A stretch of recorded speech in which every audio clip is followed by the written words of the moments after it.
अगर किसी को तकलीफ हुई है तो हम आपने कहा मुख्यमंत्री शर्म करें। मैं न सिर्फ शर्म कर रहा हूं, मैं इसके लिए दुख प्रकट कर रहा हूं। ये शर्मनाक है नीतीश बाबू। यहाँ फैमिली प्लानिंग पर आपके बहके हुए बयान की बात नहीं हो रही, उस पर तो आपने माफी मांग ली, लेकिन जाति के आधार पर राज्य की आबादी का जो आपने सर्वे कराया और उसकी जो रिपोर्ट पेश की है, उसको लेकर बिहार की जनता से कौन माफी मांगेगा? बिहार की पब्लिक को कौन फेल कर रहा है या उसे इस हालत में पहुंचा देने के लिए कौन कसूरवार है? बीमारू, बी मतलब बिहार, मां मतलब मध्य प्रदेश, रू यानी राजस्थान और उत्तर प्रदेश। 80 के दशक में देश के बड़े लेकिन पिछड़े राज्यों के बारे में ये शब्द गढ़ा गया था। वो राज्य जिन्होंने अगर समय रहते अपने को नहीं सुधारा तो देश की तरक्की के रास्ते की सबसे बड़ी रुकावट बन सकते हैं। इस बीमारू से राजस्थान ने अपने को बाहर कर लिया। मध्य प्रदेश भी खुद को इसमें नहीं गिनता।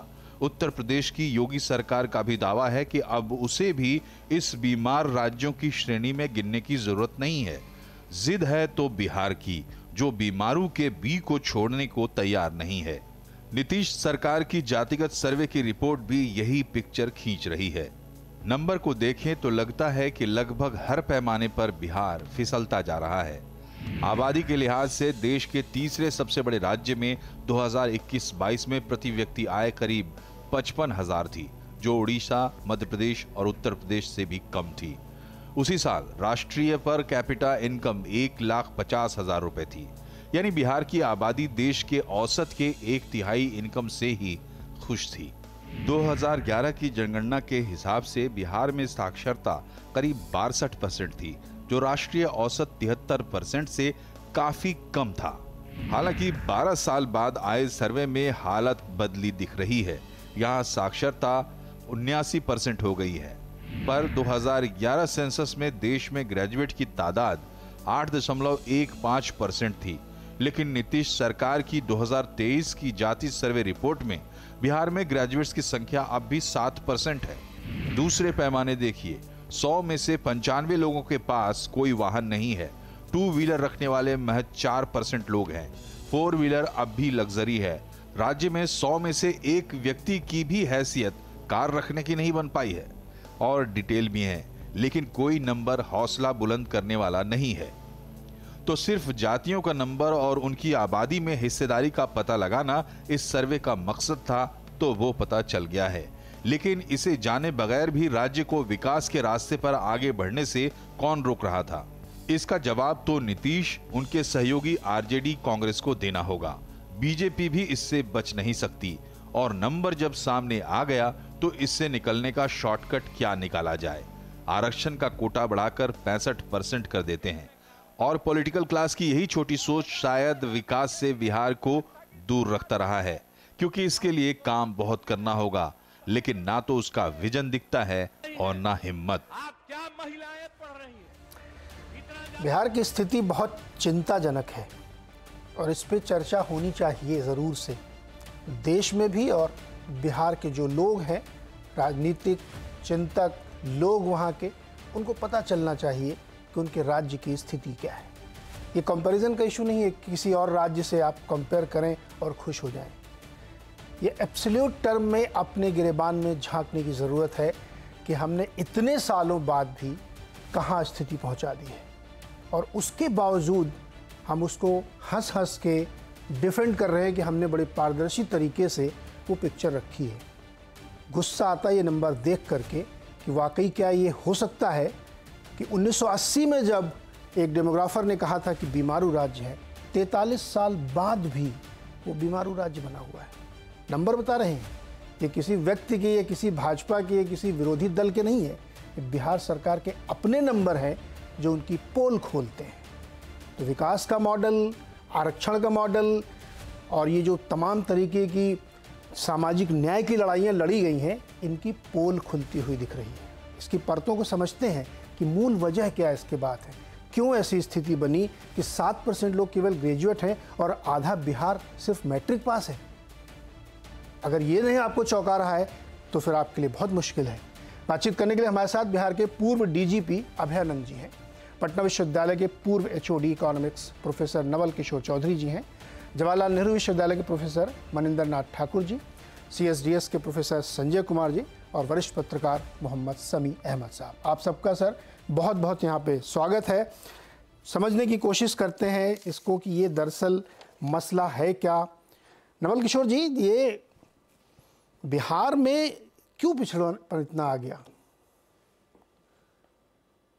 अब बिहार की सरकार की प्राथमिकता में मैं समझता हूं कुछ दोष है और कुछ ऐतिहासिक कारण।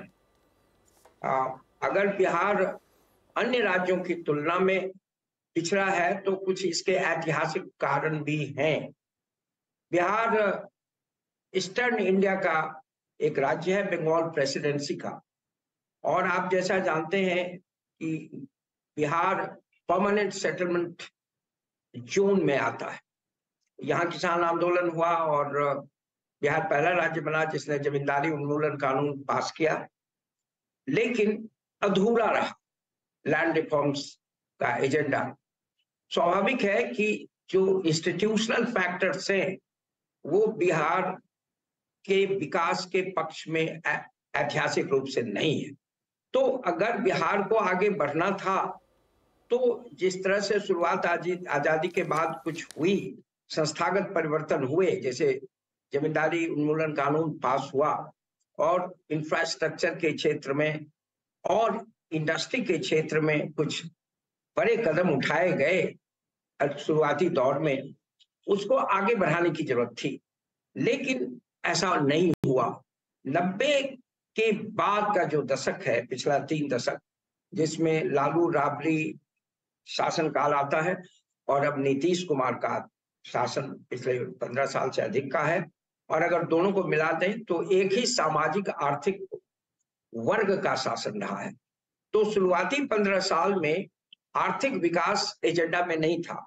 मैं पिछले 60 साल से पटना यूनिवर्सिटी से जुड़ा हूं छात्र और शिक्षक के रूप में, और मैंने सुना है ऑन रिकॉर्ड, लालू जी जो एक सर्वमान्य नेता रहे हैं फर्स्ट 15 ईयर्स 90 से लेकर 2005 तक, उन्होंने कहा कि आर्थिक विकास हमारा एजेंडा नहीं है, हमारा एजेंडा सामाजिक विकास है, सौहार्द है।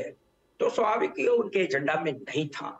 दूसरा जो बड़ा डेफिसिट हुआ था वो गवर्नेंस डेफिसिट हुआ। यहाँ एक बड़े पुलिस अधिकारी बैठे हैं जिनकी बहुत समाज में इज्जत है। नवल किशोर जी, एक मिनट रोकता हूँ, उप प्रश्न है ये आप ही से है। लालू जी ने कहा कि उनका एजेंडा सामाजिक विकास है, आर्थिक विकास नहीं है। अब मुझे ये एक्सप्लेन करिए सामाजिक विकास क्या होता है? उनका सामाजिक से सोशियोलॉजिकल सेंस में था, सोसाइटल सेंस में नहीं था, क्योंकि अगर सोसाइटी को लीजिएगा तो उसमें इकोनॉमिक जस्टिस की बात आएगी। वो सोशल जस्टिस की बात कर रहे थे। तो वो सोशल जस्टिस कैसे किया बताइए ना, 43 सालों में 90 से 2023। मैं बता रहा हूँ फोकस वही था उनका। उन्होंने साफ कहा था कि हमारा सोच है, हालांकि उनके द्वारा यह प्रारंभ किया हुआ आंदोलन नहीं था। यह आंदोलन फ्रीडम मूवमेंट से शुरू होता है, किसान आंदोलन में व्यापक होता है, लेफ्ट मूवमेंट से और विस्तार मिलता है, और जैसा कि आप जानते हैं लोहिया कटपुरी जेपी लाइन के तहत ये फाइनल स्टेज में लालू जी आते हैं और उसमें कंट्रीब्यूट करते हैं। वो प्योरली कास्ट जस्टिस की बात हो रही थी, वो सोशियोलॉजिकल सेंस में जस्टिस हो रही थी, सामाजिक न्याय की बात कर रहे थे। सामाजिक न्याय में इकोनॉमिक न्याय शामिल नहीं था। नहीं प्रोफेसर साहब, प्लीज बहुत नहीं, सुनिए ना प्रोफेसर साहब, ये मैं आपसे माफी के साथ कह रहा हूँ, ये क्लासरूम लेक्चर नहीं है। सामाजिक न्याय का क्या मतलब है?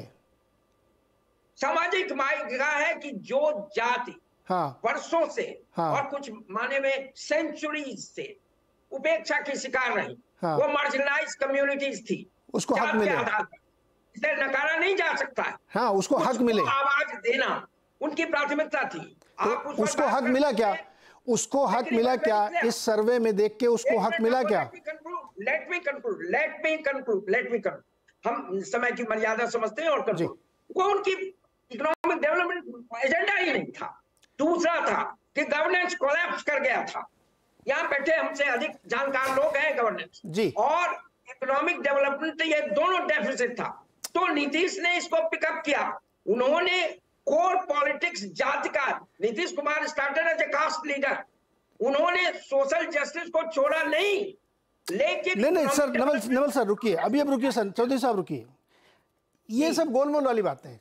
जस्टिस हुआ क्या? ये आंकड़े में कोई जस्टिस दिखा सकता है? सोशल जस्टिस, ब्राह्मण से लेके एससी तक सब गरीब हो गए, ये जस्टिस माना जाए क्या? मैं ये नहीं कहना चाहता। नहीं, मैं आपको नहीं कह रहा, आप जस्टिफाई कर रहे हैं। अगर ये जस्टिस है लालू जी का, कहीं से तो माफ कीजिएगा, मुझे ये जस्टिस समझ नहीं आता, मैं भी समाजशास्त्र में विद्यार्थी रहा हूं। नहीं, एक मिनट रुकिए सर। अभयानंद जी, आपने बिहार में प्रशासन चलाया है लंबे समय तक, डीजीपी रहे हैं आप, ये कैसा सोशियोलॉजिकल जस्टिस चल रहा था वहां पे? 35 साल तक आप सामाजिक न्याय की लड़ाई लड़ रहे हैं, और हालत ये 2023 में जो पर्चा हमको दिख रहा है, ये कौन सी लड़ाई चल रही थी? बताइए सर।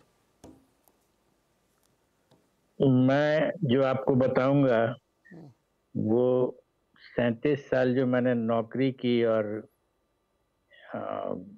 पिछले 30 साल को देखा थोड़ा उस पद से और उस जगह से जहाँ से नीति निर्धारण और नीति पर विषय पर डिस्कशन होता है, उससे जो मैंने सीखा है वो मैं बताऊंगा।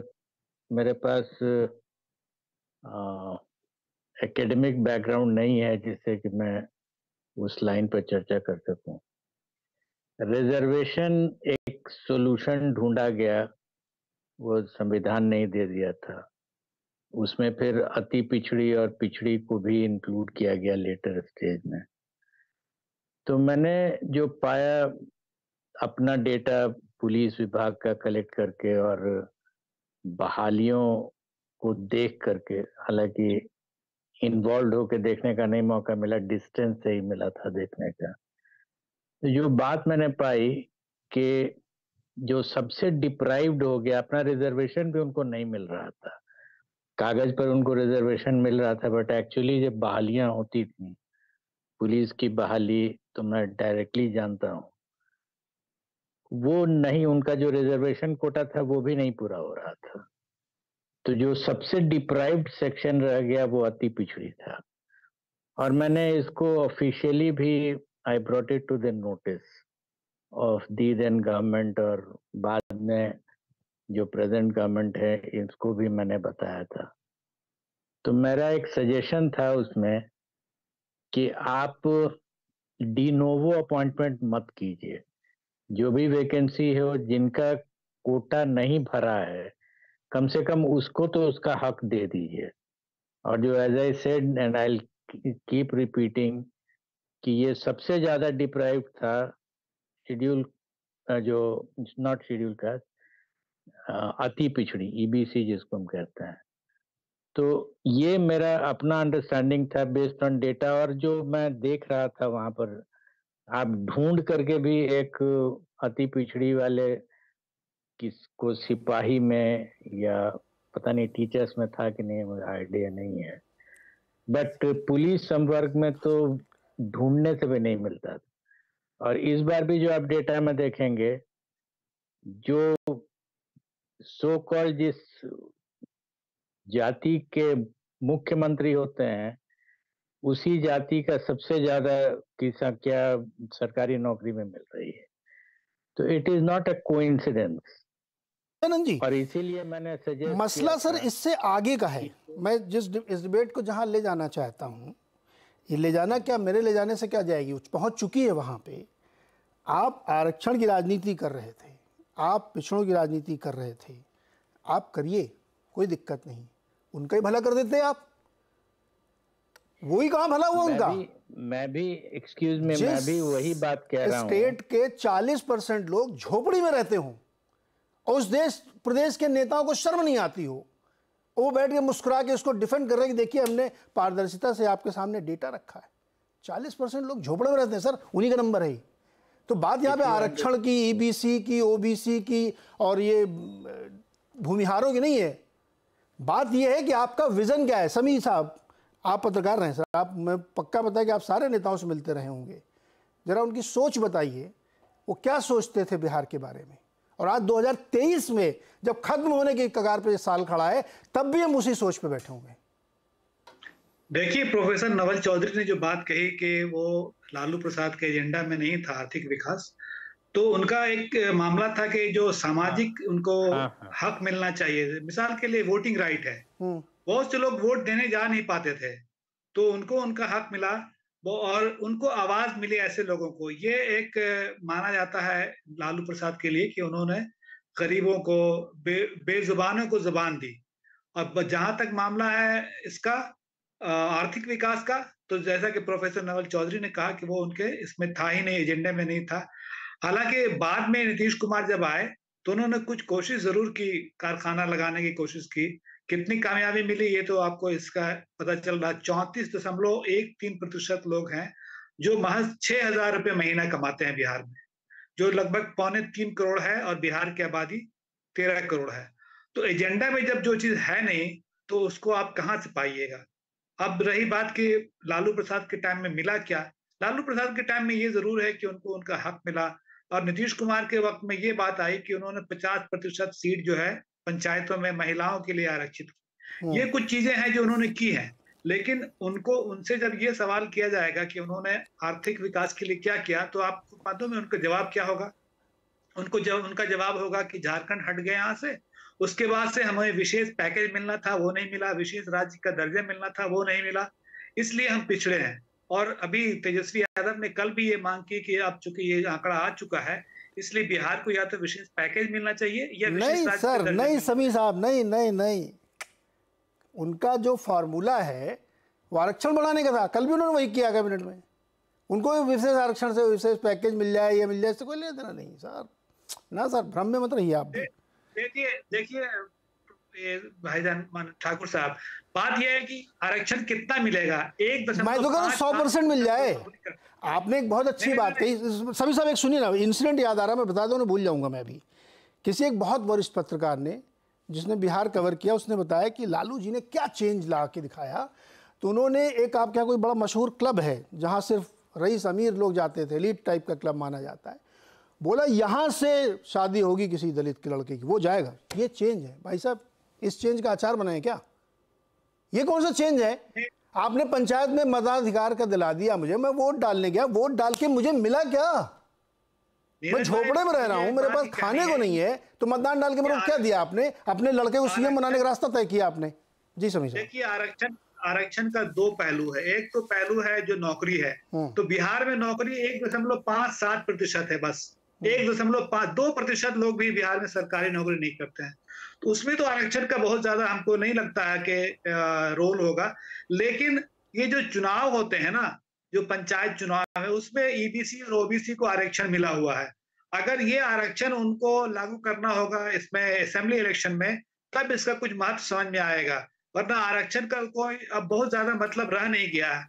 और बिहार के लोगों को जरूर पूछना पड़ेगा शासन से कि आखिर आप इतने दिनों से शासन कर रहे हैं, तो ये 34% लोग क्यों ऐसे हैं जो 6,000 रुपए से भी कम कमाते हैं? ये बात आपकी सही है जी। क्रोनोलॉजी देखिए सर, देखिए बहुत सिंपल सवाल है, इसको let's not complicate it, it's very simple and clear. पिछले साल भर का डेवलपमेंट देखिए आप, 2 साल का मुहिम ये चलाई गई कि हमको जाति का रिजर्वेशन वो कराना, सर्वे, जातिगत जनगणना होनी चाहिए, क्योंकि उन वर्गों के साथ अन्याय हो रहा है। ठीक बात है, बिल्कुल वाजिब है। उसके बाद वो राजनीति चलती रही। उसके बाद ये था कि इसके बाद हम आरक्षण देंगे, वो भी ठीक है, दीजिए आप।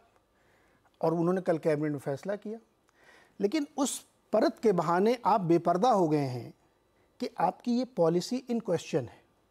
मनिंदर नाथ जी, मुझे कोई किसी पॉलिसी से कोई सरकार क्या करती, मुझे एंड रिजल्ट से मतलब है कि आपने उस देश को, उस प्रदेश को, लोगों की भलाई के लिए कहाँ पहुँचाया उनको। आपके आंकड़े बताते हैं कि आपने उनकी स्थिति और बदतर कर दी है। और फिर आप जब फंस गए तो आप कह रहे हैं वो स्पेशल पैकेज चाहिए, हमारे साथ सदियों से अन्याय हो रहा है। भाई साहब, सदियों से अन्याय तो बहुत जगहों पे हो रहा है।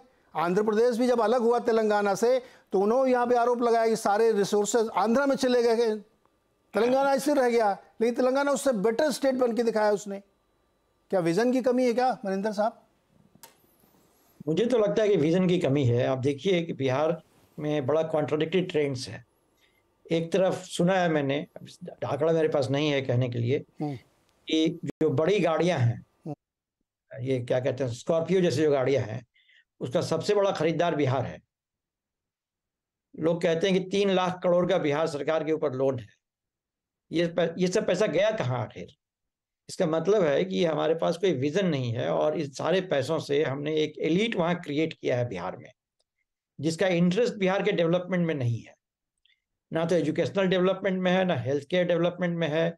ये तो डेवलपमेंट भी नहीं है, हेल्थ केयर और एजुकेशन तो फंडामेंटल राइट है हमारा। प्रोफेसर चौधरी बताएंगे कि कॉलेजेस की क्या हालत हो गई है। ये आम बात हो गई है आजकल की सारे बिहार के यूनिवर्सिटीज में क्लासेस नहीं होते हैं, सिर्फ एडमिशन होता है और परीक्षा होती है। स्टूडेंट्स क्लास में नहीं हो सकते हैं। कॉलेजेस ऐसे हैं, वहाँ पे सैकड़ों ऐसे कॉलेज हैं जहाँ एक एक टीचर, दो दो टीचर्स हैं।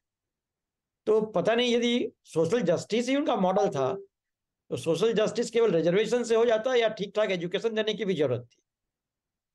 यदि इतने कॉलेजेस हैं, हमारे पास ग्रेजुएट्स नहीं हैं, कोई सरकारी नौकरी है नहीं हमारे पास, बाहर एक भी ऐसा बता दीजिए स्टूडेंट जिसने बिहार से पीएचडी किया हो और हिंदुस्तान के किसी कोने में उसे लेक्चरशिप मिल गया हो।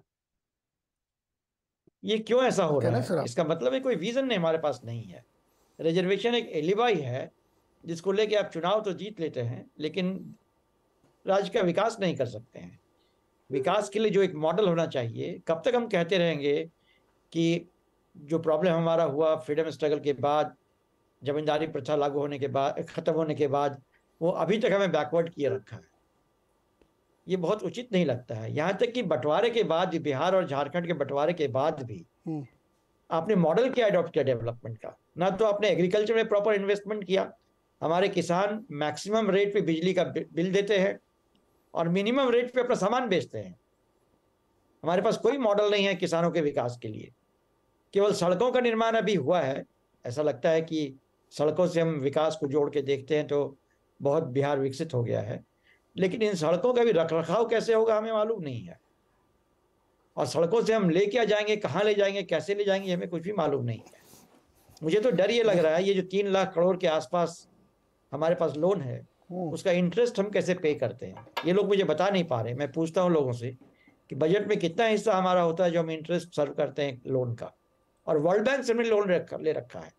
अभी जो एडवाइजरी कमेटी है बिहार सरकार के लिए, मुझे एक मंत्री जी ने बताया जो अब निवर्तमान मंत्री हैं, कि कोई एडवाइजरी कमेटी होती है जिसमें वर्ल्ड बैंक के लोग होते हैं और कुछ और इंटरनेशनल ऑर्गेनाइजेशंस के लोग हैं।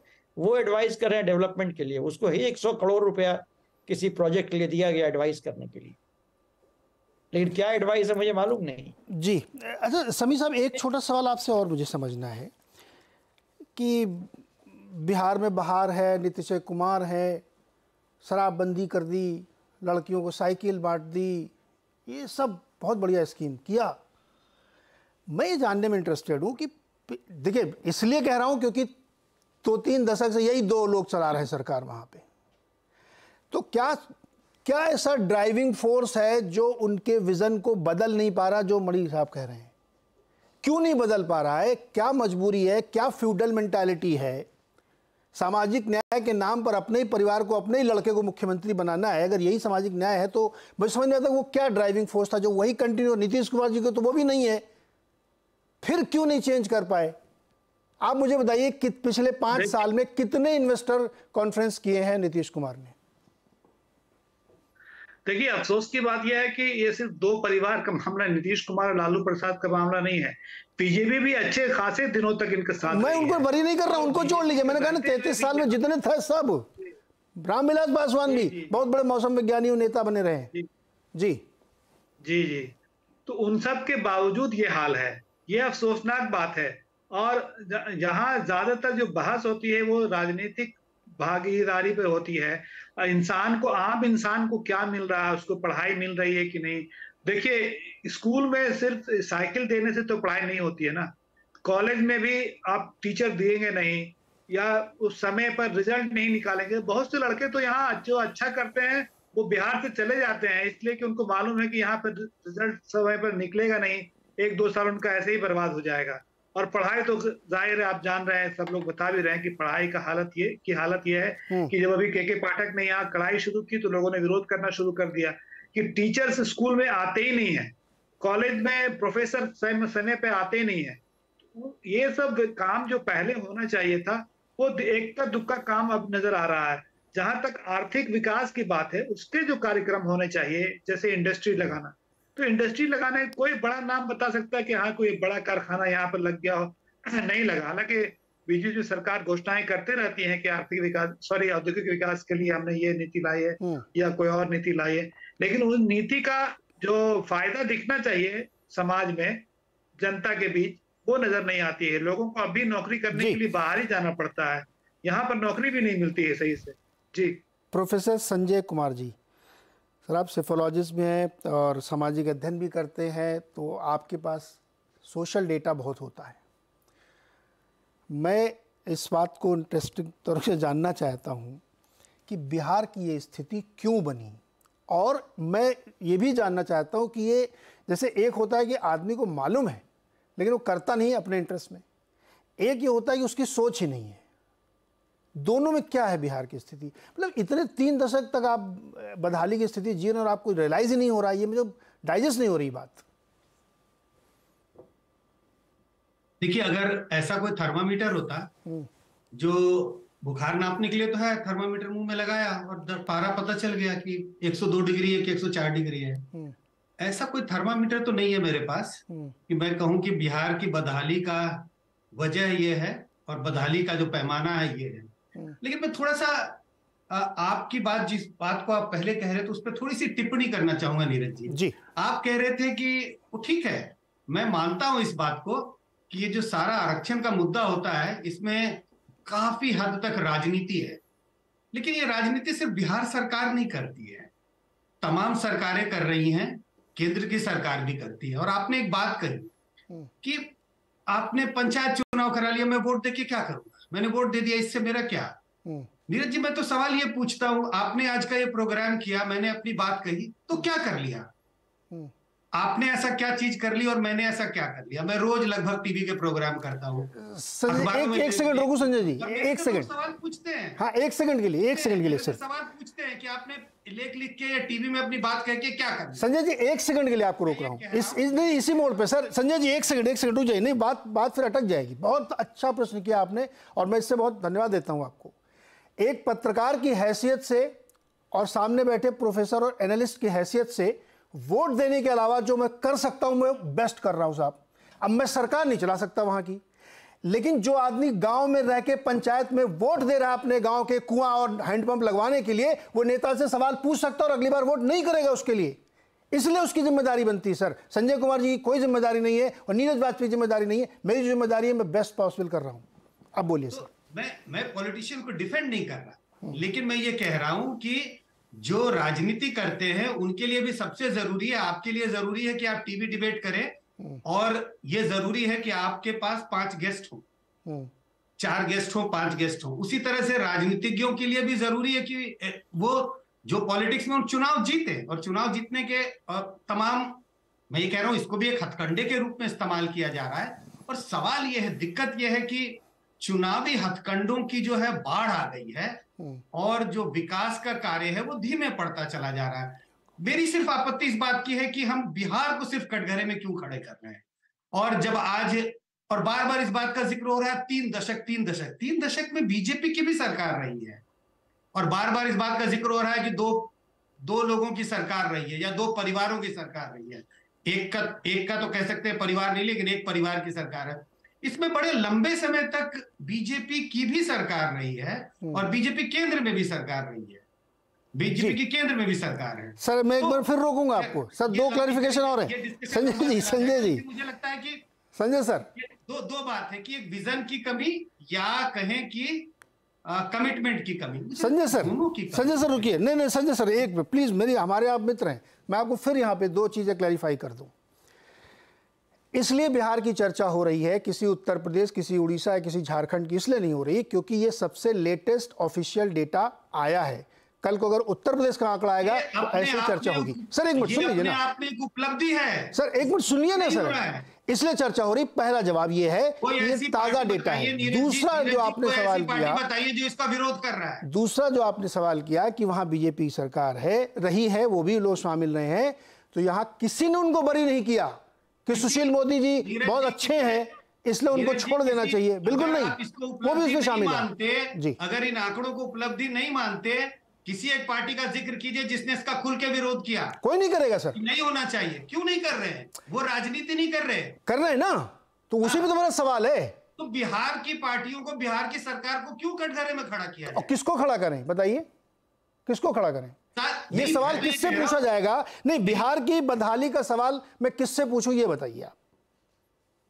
मैं तो ये पूछ रहा हूं दूसरी पार्टियों से भी पूछिए। तो अगर ये सिर्फ राजनीति है, मैं कह रहा हूं इसमें राजनीति का एलिमेंट है। हाँ। मैं ये नहीं इनकार कर रहा हूं राजनीति का एलिमेंट नहीं है। हाँ। लेकिन अगर ये विशुद्ध राजनीति है तो सारी पार्टियां इसका समर्थन क्यों कर रही हैं? तो फिर सारी पार्टियां राजनीति कर रही हैं। कर रही ना, उसमें किसी को शक नहीं है सर। तमाम पार्टियां हैं अनडाउटली, सारी पार्टी वही कर रही है, उनको भी करने का अधिकार है। हाँ कर रही ना सर। मैं तो इसीलिए मैंने आपसे पूछा कि ये ऐसा क्यों है। मैं सब क्वेश्चन रिपीट करता हूं कि सारे राजनीतिक दल जिन्होंने बिहार में सत्ता में 1 घंटे के लिए भी सरकार में शामिल रहे हैं, वो इस बदहाली के लिए जिम्मेदार हैं। वो कोई भी दल हो, सवाल यहां पे नहीं है। आप पॉलिटिक्स कर रहे हैं। दूसरा सवाल उठता है कि ये स्थिति वहां पे क्यों है। तो या तो मैं कह दूं कि पब्लिक ही वहां की ऐसी है, वो चाहती यही है, जिससे मैं सहमत नहीं हो सकता। मेरा सवाल ये था कि विजन नहीं, फिर या तो सोच नहीं है और पब्लिक का कोई प्रेशर नहीं है। सड़क बने न बने हम पंचायत में वोट देते रहे, क्योंकि हमको मताधिकार मिल गया तो मैं मताधिकार करता रहूंगा। सभी चीजों का मिक्स है। बिल्कुल मैं कहूंगा विजन भी नहीं है जी, लेकिन ऐसा सरासर नहीं कह सकता हूं कि विजन ही बिल्कुल नहीं है। लेकिन ये आप कह सकते हैं कि कमिटमेंट का थोड़ा अभाव है। और निश्चित रूप से कमिटमेंट तब आएगा जब विजन होगा। मेरा तो ये मानना है। मैं उल्टी तरफ से आ रहा हूं। मेरे या किसी भी देश के व्यक्ति के दिमाग में ये परसेप्शन होता है कि बिहार के लोग बहुत मेधावी होते हैं, और होते हैं, इसमें कोई शक नहीं है। सारे यूपीएससी क्लियर करते हैं, इंजीनियरिंग में जाते हैं, सब जगह जाते हैं। वो लोग निकल के दिल्ली, मुंबई, कलकत्ता, लंदन और सियाटल चले जाते हैं। जो बाकी बचे हैं उनकी हालत ये देखिए। अब मेरा सवाल इससे आगे बढ़ता है। प्रोफेसर साहब आपके पास आ रहा हूँ सर। चौधरी जी पहले आपके पास, फिर मनिंदर नाथ जी के पास। मैं तो उनको भी दोषी मानता हूँ जो बिहार के बच्चे हैं और उन्होंने बाहर जाके अपना बहुत राइजिंग, शानदार, शाइनिंग करियर बना लिया है। वो भी पलट के नहीं देखते अपने स्टेट में। उनका परिवार तो वहाँ रहता है ना, ऐसा थोड़ी कि पूरा खानदान चला गया। वो भी रहते हैं, वो भी दोषी हैं। और आइडियलॉग्स, बुद्धिजीवी मीडिया भी दोषी है जो क्वेश्चन नहीं करती है। मैं 2 दिन से इसी बात पे चर्चा कर रहा हूं और पूरे देश की मीडिया में चर्चा चल रही कि नीतीश जी ने एक ऐसा डायलॉग मार दिया है सेक्स एजुकेशन पे जिस पे बहस करनी चाहिए। इररिलेवेंट इशू पे बहस चल रही है। बुद्धिजीवियों के बीच में इस बात पे चर्चा होनी चाहिए कि बिहार की दुर्दशा क्या है, लेकिन चर्चा किसी और पे हो रही है साहब। तो दोषी तो वो लोग भी। मैं तो ये भी सवाल जोड़ रहा हूं। बताइए चौधरी साहब। आपका सम्मान करते हुए मैं कहना चाहता हूं जी कि आप मीडिया की अपनी मर्यादा और सीमाएं भी हैं। आप तात्कालिक प्रश्नों को तात्कालिक तरीके से, सही तरीके से विश्लेषण कर रहे हैं। मेरी दिक्कत है कि मैं प्रोफेसर हूं और मैं थोड़ा सा गहराई में आपको ले जाना चाहता था, और जिसके लिए शायद आपके पास समय नहीं। आप जो बात कर रहे हैं वर्षों से, यहां बैठे लोग जानते हैं, कई लोग, मैं वही बात कहता रहा हूं शिक्षा के बारे में, स्वास्थ्य के बारे में, गवर्नेंस के बारे में। वहां मेरी दो राय नहीं है। लेकिन आप जब व्यापक तरीके से किसी समस्या के बारे में विश्लेषण करेंगे तो आपको इस सवाल का जवाब देना होगा कि मनुष्य की क्या आवश्यकता होती है। आप समझते हैं मनुष्य की आवश्यकता सिर्फ रोटी है, कपड़ा है, मकान है, शिक्षा है, स्वास्थ्य है। अगर ऐसा सोचते हैं तो आपकी सोच में थोड़ी कमी है। इसके अलावा भी मनुष्य को चाहिए, उसको डिग्निटी चाहिए, उसको आवाज चाहिए। और आप डिनाई नहीं करते हैं, ये हिस्टोरिकल फैक्ट है कि सर्टेन सेक्शंस ऑफ सोसाइटी को कतिपय कारणों से वो नई डिग्निटी मिली। यही कारण है देखिए देश के अन्य भागों में भी और बिहार में भी जब कुछ लोगों ने अपने निहित स्वार्थ के तहत भी इस सवाल का उठाया तो उनको सपोर्ट मिला। जो लोग कहते हैं कि लालू जी बिना कुछ किए 15 साल शासन में रह गए, उनका विश्लेषण मेरी समझ से गलत है।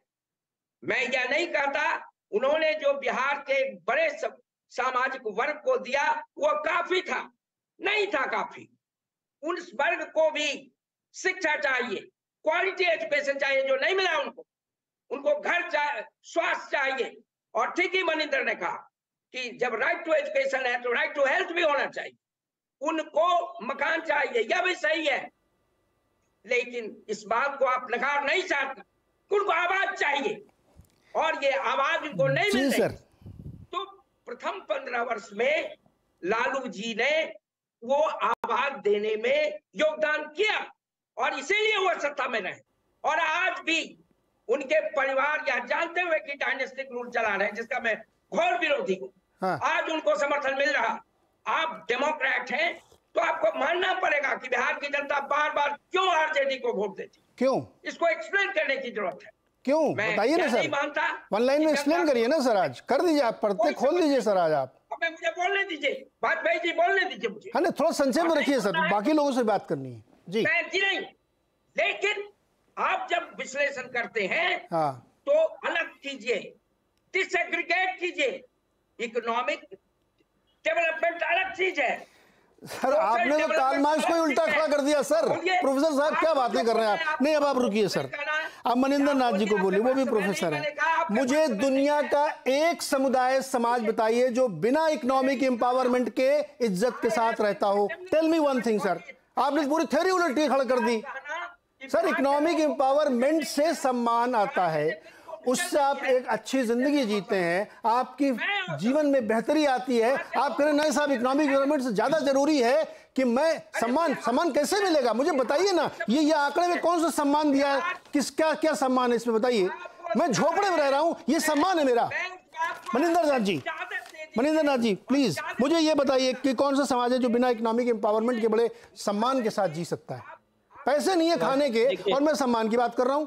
पहले इकोनॉमिक एम्पावरमेंट भी कर दो ना साहब। मैं तो करूं 100% आरक्षण करिए, फुल समर्थन है, 10 शो करूंगा मैं इसके लिए, लेकिन आप उसके स्टेट की तस्वीर बदल के दिखाइए फिर। आप हमको अपनी बात नहीं करवा सकते मेरे मुंह से। नहीं मैं आपको दबा नहीं रहा हूं सर, मैं छात्र हूं आपका, आप प्रोफेसर हैं। मेरा जब सवाल पूछना मेरा कर्तव्य है, मेरा धर्म है, मैं पूछूंगा सवाल आपसे। जब मेरी बात सुनने का आपके पास समय नहीं है तो बुलाने का तो क्या है? मेरा कोई काम नहीं है क्या? कंप्लीट करिए सर। कि मैं इस बात से और समझ हूं सम्मान के साथ। मैं उन लोगों में हूं जो वही बात करता रहा हूं जो अभी आप कर रहे हैं। ऐसा नहीं है कि मैंने कहा कि हाँ सब कुछ समस्याएं हल हो गई, लेकिन आप जो एक तरफा कहेंगे तो उससे थोड़ी असहमति मेरी बनती है जी।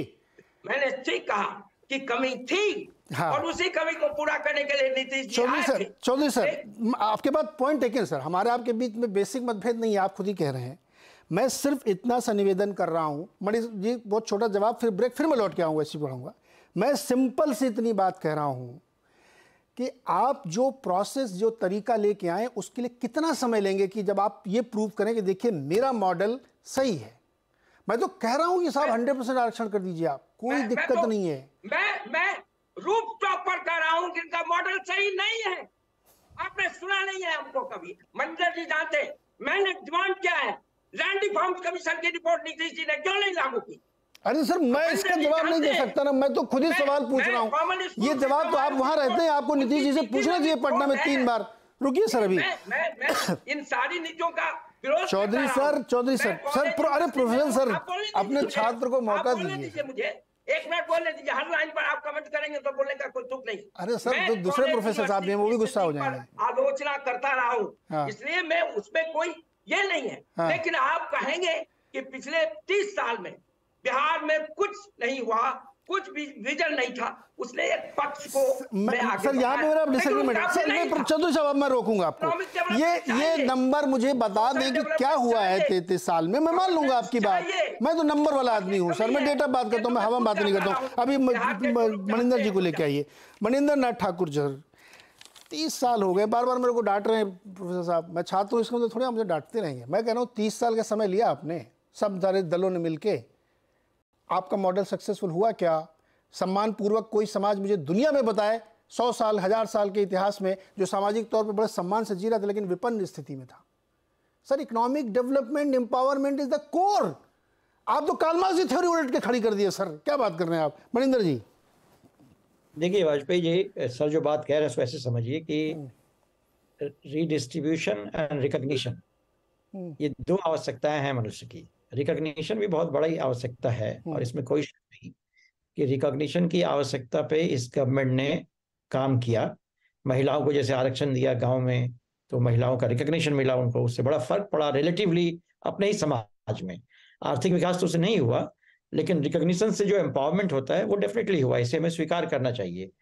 अब बात होती है डेवलपमेंट की, इकोनॉमिक डेवलपमेंट की या इंफ्रास्ट्रक्चर डेवलपमेंट की, इसमें कोई शक नहीं। और सर बार बार सही कह रहे हैं कि इसके लिए इनके पास ना कोई मॉडल था, रादर इन्होंने क्या किया, रिकॉग्निशन की राजनीति को लेकर रीडिस्ट्रीब्यूशन की राजनीति को दबा दिया। और जो पूरा रिसोर्स मोबिलाइजेशन होना चाहिए था डेवलपमेंट के लिए, वो नहीं हुआ। आप देखिए, ज्यादातर लोग, मुझे याद है जब नीतीश जी पहली बार आए थे, मैं पंजाब में था, पंजाब के लोग कह रहे थे कि भाई सारा लेबर वापस जा रहा है, हमें क्या करें, हमारा लेबर क्राइसिस हो जाएगा। लेकिन विद इन 2-3 ईयर्स चीजें बिल्कुल बदल गई। फिर बहुत से लोग सोच रहे थे बिहार में री इन्वेस्ट करने का, लेकिन री इन्वेस्ट करने का कोई माहौल नहीं बन पाया।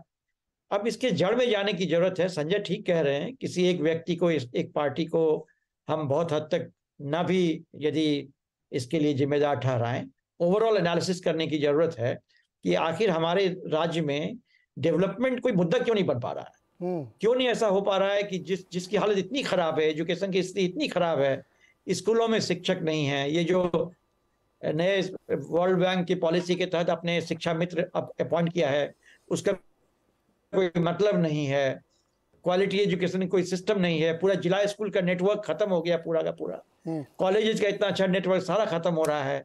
ये डेवलपमेंट हमारे लोगों के लिए मुद्दा क्यों नहीं बन पा रहा है? हमारा पॉलिटिकल क्लास ही कहीं ना कहीं इसके लिए रिस्पॉन्सिबल है। हमारे यहाँ एकेडमिक क्लास खत्म हो गया है, क्योंकि यूनिवर्सिटीज में अपॉइंटमेंट्स बहुत दिनों से नहीं हुए, सुप्रीम कोर्ट के कहने पे थोड़ा अपॉइंटमेंट हुआ भी है, तो उन लोगों को बाकी काम में लगाया जाता है, पढ़ाने के काम में नहीं लगाया जा रहा। पढ़ना पढ़ाना उनका बंद है। मैं व्यक्तिगत तौर पे कह रहा हूँ, जिम्मेदारी के साथ कह रहा हूँ, क्योंकि मैं सैकड़ों स्टूडेंट टीचर्स से वहां से कनेक्टेड हूँ। और उसी तरीके से हमारे पास ना कोई पॉलिटिकल क्लास अलर्ट है, ना ही ब्यूरोक्रेटिक क्लास हमारा बहुत अच्छा है। हमारी ब्यूरोक्रेसी किस तरह की एडवाइस कर पाती है पॉलिटिकल क्लास को नहीं मालूम है। मुझे तो नतीजा ये निकला है कि पूरा जो डेवलपमेंट का प्लान हमारा होना चाहिए था, जिस तरीके से हम अपनी स्थिति को 30 साल। प्रोफेसर सर मुझे छोटा सा ब्रेक लेना है सर, मैं वापस तुरंत आता हूँ। आपने भी एक बात कही कि बिहार से पीएचडी किया हुआ कोई व्यक्ति कहीं लेक्चरर बन गया हो, आपको याद नहीं आता। मे भी एक आध कोई हो भी सकता है, लेकिन एब्सोल्यूट टर्म में जो आप बात कहना चाहते हैं मैं उससे सहमत हो सकता हूँ। आपने फिर एक बात अभी कही, और आपने और प्रोफेसर चौधरी ने भी कही, कि वो रिकॉग्निशन, सम्मान और समाज में एक इक्विटी है, इससे किसी का इनकार नहीं, मेरा भी नहीं है। प्रॉब्लम जानते हैं सर क्या है? हमारी आपकी बात में डिफरेंस कहाँ पे आ रहा है? हम जब बहुत सारी चीज़ों को इक्वेट करते हैं और मिला देते हैं ना, तो एक चीज़ पे नहीं कर पाता। आप प्रोफेसर, आप मुझसे ज़्यादा समझेंगे कि प्रॉब्लम सॉल्व करने के लिए बहुत फोकस्ड होना पड़ता है। मेरी जाति वाला मंत्री है, इस बात से मुझे क्या पंजाब यूनिवर्सिटी में नौकरी मिलेगी? सवाल ये है सर असली, जिसको हम लोग मिक्सअप करके डाइल्यूट कर देते हैं। हार्ड क्वेश्चन है इस समय, उसको एड्रेस करना पड़ेगा अक्रॉस पॉलिटिकल स्फीयर। छोटा सा ब्रेक, लौट के आते हैं सर आज अड्डा में। और आज हम चर्चा कर रहे हैं बिहार पे जो सरकार ने एक सर्वे कराया, उससे निकले आर्थिक और सामाजिक आंकड़ों की स्थिति क्या है वहाँ पे, और उसको कैसे डिस्कस। अभी हम लोगों ने काफ़ी पोस्टमार्टम किया और तरह तरह के इसमें चीज़ों को रखा गया। संजय जी, आपके पास आता हूँ मैं। अब जो रोड मैप वहाँ रखने की कोशिश कर रही है सरकार, अब इसमें तो कोई डिस्प्यूट नहीं हो सकता सर कि उन्होंने 15% आरक्षण और बढ़ा के कर दिया गया 75, टोटल 75 कर दिया। कैसा लगा आपको रोड मैप? फिर से ज्वाइन करता हूँ। नहीं, रोड मैप मैं भी इस बात का समर्थक हूं कि सिर्फ आरक्षण देने से किसी भी समस्या का निदान नहीं होगा। ऐसा नहीं कि आपने आरक्षण दे दिया, चाहे वो दलितों के लिए हो, ओबीसी के लिए हो, किसी भी समुदाय के, चाहे आप ईवीए इकोनॉमिकली वीकर सेक्शन की बात करें, सिर्फ आरक्षण समाधान नहीं है।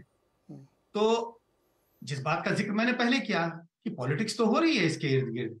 अब आप राज्य सरकार कह रही है कि भाई हम इसे बढ़ा के 75% करेंगे, संदेश देने की कोशिश कर रही है अपने वोटरों को कि भाई ये देखो हमने बढ़ाने की कोशिश की, जो भरसक केंद्र सरकार के द्वारा या सुप्रीम कोर्ट के द्वारा खारिज कर दिया जाएगा।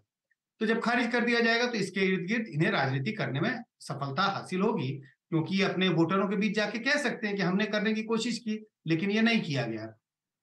लेकिन अगर ये कहें कि सिर्फ और सिर्फ रिजर्वेशन के सहारे बिहार सरकार चाहती है कि जो सारी विषमताएं कास्ट सेंसस बता रहा है कि भाई लोग पढ़े लिखे नहीं है, रोजगार नहीं है, गरीब है, सिर्फ उसको दूर करने के लिए अगर यही एक टूल है तो सिर्फ इस हथियार से सारी समस्याओं का समाधान नहीं किया जा सकता है। संजय जी, एक सवाल और आपसे छूटा। अब इसमें हम लोग क्या ना पब्लिक को बिल्कुल बरी कर दे रहे हैं, क्या वो भी जिम्मेदार है या वो जिम्मेदार बना दी गई इतने सालों में कि इतनी जातियों में बढ़ गई है कि आदमी उससे ऊपर सोच भी नहीं पा रहा? उसको भी जगाने की ज़रूरत है, जो शायद हमको लगता है कि आपके एक बड़ा युवा नेता इसमें प्रशांत किशोर कर रहे हैं। बड़े तरह तरह के बड़े दिलचस्प क्वेश्चन पूछते हैं वो, क्या मतलब उसको छोड़ देते हैं, तब भी क्या वहाँ की पब्लिक को भी अब ये सोचने की ज़रूरत है कि शायद हमको अब ये सवाल अपने नेताओं से पूछना चाहिए कि ब्रदर नौकरी तो मिल गई सचिवालय में, आगे क्या? देखिए नीरज जी, सवाल जनता अगर नहीं पूछती, जिस बात का जिक्र कई लोग कर रहे हैं, मनीष जी ने भी जिक्र किया और जो प्रोफेसर साहब है पटना यूनिवर्सिटी के नवल किशोर जी, उन्होंने भी जिक्र किया कि पहले 15 साल जो सम्मान की राजनीति लालू प्रसाद यादव ने की, जिसके बदौलत 15 साल एक तरह से अनडिस्प्यूटेड लीडर थे और उनका राज रहा, लोगों ने सवाल पूछा कि इसके आगे क्या, और जब सवाल पूछा तो उनकी सत्ता गई, और सत्ता ऐसी गई कि उसके बाद काफी समय तक वो बाहर रहे। तो ऐसा नहीं है लोग सवाल नहीं पूछते, वोटर सवाल नहीं पूछते, लेकिन जब उन्हें किसी एक चीज की उपलब्धि, एक चीज मिलती है, और जिस बात का जिक्र हो रहा है सम्मान, ये बहुत बड़ी चीज थी पहले 10 साल और 15 साल के, बल्कि मैं कहूंगा पहले के 10 साल लालू यादव के शासन में ये बहुत बड़ी चीज थी, और इसकी भरपाई कोई भी इकोनॉमिक इंडिकेटर्स नहीं कर सकता, और उस बदौलत 15 साल राज हुआ। लेकिन इसके बाद लोगों ने सवाल पूछा कि अब ये तो मिल गया, इसके आगे क्या, जिसका जिक्र आप कह रहे हैं, भूख, मकान, कपड़ा, रोजगार, ये सब कहाँ है?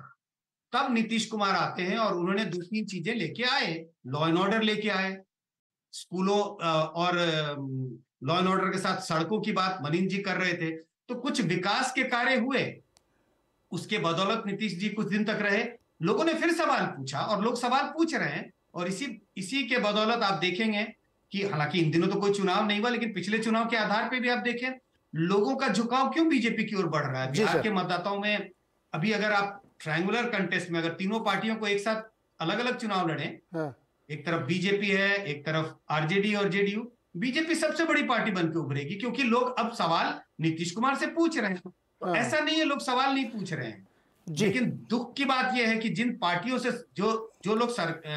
जो नई पार्टी आती है वो भी कुछ तो विकास के कार्य करती है और बाद में हथकंडों में फंस जाती है। क्या आपको लगता है कि बीजेपी अपनी राजनीति इन्हीं के इर्द गिर्द नहीं करेगी? जैसे जो अगर संजय सर अगर बहुत कन्वेंशनल पॉलिटिक्स पे हम लोग चलेंगे, किसी एक को लीड लेना पड़ेगा जो इस वाइसेस सर्कल का एक सिरा तोड़ देगा, बात तभी बनेगी। अदरवाइज तो मतलब फिर वो तो चल ही रहा है, वो हारने के डर से नहीं पूछेंगे और वो इस डर से नहीं पूछेंगे कि उनको इन्हीं से सम्मान मिलता है मेरा नेता विधायक। और एक लाइन और कहूंगा, जिनका आपने जिक्र किया कि वो जाके बिहार के युवाओं को जागरूक कर रहे हैं, प्रशांत किशोर, जब चुनाव आएगा तब देखिएगा कि उन्होंने जागरूक किया या कि जाति की राजनीति की, वो आने वाला समय बताएगा। अच्छा सर, वो खैर भविष्य की हम लोग क्या भविष्यवाणी करें, लेकिन मैंने तो उनके उस प्रयास का मैं समर्थक या विरोधी कुछ नहीं हूं। मैं तो ये कह रहा हूं कि वो एक ऐसा सवाल पूछ रहे हैं लोगों के बीच में जाकर के कि भैया अपने बारे में भी सोच लो थोड़ा सा, नेताओं के बारे में तो बहुत सोचते रहते हो दिन भर। अभयानंद जी, आपने क्या ये भूख वाले सवाल, नौकरी वाले सवाल, घर वाले सवाल गौड़ है बिहार में, लोग बात नहीं करना चाहते? काइंडली रिपीट करेंगे, क्वेश्चन सुन नहीं पाया मैं। बिहार की जनता का मूल सवाल क्या है? मुझे ऐसा लग रहा है कि आप इस डिबेट में कोशिश कर रहे हैं कारण समझने का। निवारण चर्चाओं में से जो उभर कर के आ रहा है, इकोनॉमिक डेवलपमेंट के लिए इन्वेस्टमेंट बहुत जरूरी है, apart from other things. Major issue is investment नहीं आ रहा है। वर्ल्ड बैंक ने दिया लोन वो सब जगह मिल जाता है, लेकिन जो प्राइवेट इन्वेस्टमेंट है फ्रॉम आउटसाइड, जो एनआरआईज हैं, वो इनिशियल स्टेज में उन लोगों ने इंटरेस्ट दिखाया था इन्वेस्टमेंट में। हमको एक ओकेजन मिला, मुख्यमंत्री जी के ही निर्देश पर मैंने बात की एनआरआईज के ग्रुप से वेरी ऑफिशियली, और दिन भर चर्चा मैंने की। मैं जानना चाह रहा था कि वो इन्वेस्टमेंट का सोच क्या है, तो उनकी सोच क्या है। जो मुख्य बात उनकी थी, कंसर्न था कि बिहार में उनको कोई बहुत क्रिएटिव आउटपुट मिल नहीं रहा था, कोई प्राइवेट इंडिविजुअल सोशल एक्टिविटी किया हो जिसने बहुत अच्छी चीज की हो। तो वो उन्होंने कहा कि आपके यहाँ एक भी फेस नहीं मिलता है जिस पर मैं मानूं कि ये बहुत ही क्रिएटिव आदमी है। और दूसरा कि इतने स्कैम्स होते हैं आपके यहाँ, वो बहुत डिसगस्टेड हो जाते थे व्हेन दे सेड कि आपके यहाँ इतने स्कैम्स होते हैं कि हमको डर लगता है, how whom do I trust my money with, किस व्यक्ति को मैं ट्रस्ट करूं। मुझे ना ब्यूरोक्रेट्स में मिल रहे हैं, ना पॉलिटिशियंस में मिल रहे हैं, ना सोसाइटी में मिल रहा है जो क्रिएटिवली बहुत सा काम कर रहा हो and without any allegation of corruption against him, पैसा खाया नहीं हो जिसने। तो उनका कंसर्न मुझे पहली बार समझ में आया कि उनका कंसर्न क्या है। And this I told the chief minister कि सर उनका कंसर्न ये है and how do we address it. But चूंकि मैं पुलिस में था, मैं भी क्या बोले, क्या मुझे उसको कैरी फॉरवर्ड करने का मौका नहीं मिला। तो एक मैं पर्सनल एक्सपीरियंस आपको बता रहा हूँ। नहीं सर, ये आपके इस सवाल के जवाब में क्या बोले चीफ मिनिस्टर साहब? नथिंग, जाने दो यार, ठीक है। हमने उनको कहा भी, जो मेरी अंडरस्टैंडिंग थी कि जैसे हमारे पास जमीन है गांव में, तो हम गांव में अब खेती कर नहीं रहे हैं, तो हम वहाँ एक अपना आदमी रख देते हैं जिसको हम लोग बिहार के लैंग्वेज में बराहिल बोलते हैं। तो हमने उनको बताया कि सर हमको तो लग रहा है कि ये लोग बराहिल ढूंढने आए हैं यहाँ पर, कि हम पैसा उनको दे दें, और हम यहाँ बिहार में रहने वाले तो हैं नहीं।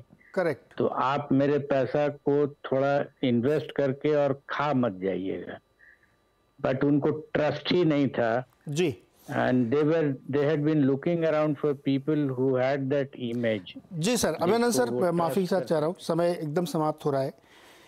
मूल प्रश्न वही है कि आप कोई भी मॉडल लगाइए, आपको जो करना है आप करिए, सरकार आपकी है, लेकिन उसका रिजल्ट आना चाहिए, और उसके लिए अनंत काल का समय नहीं दिया जा सकता। इसके लिए वहाँ के लोगों को जागरूक होना पड़ेगा, नेताओं में से किसी को आगे बढ़ के इस वाइस सर्कल का एक सिरा तोड़ना पड़ेगा।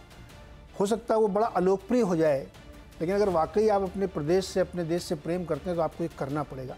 केवल बड़ी बड़ी बातों से, किताबी ज्ञान से, इक्वलाइज करने से कि वहाँ भी तो ऐसा होता है, यहाँ भी वैसा होता है, 150 साल पहले से बिहार की ये स्थिति है, ये सब बहुत ही कमज़ोर तर्क हैं, और जिनको करना होता है वो मौसम का इंतजार नहीं करते हैं।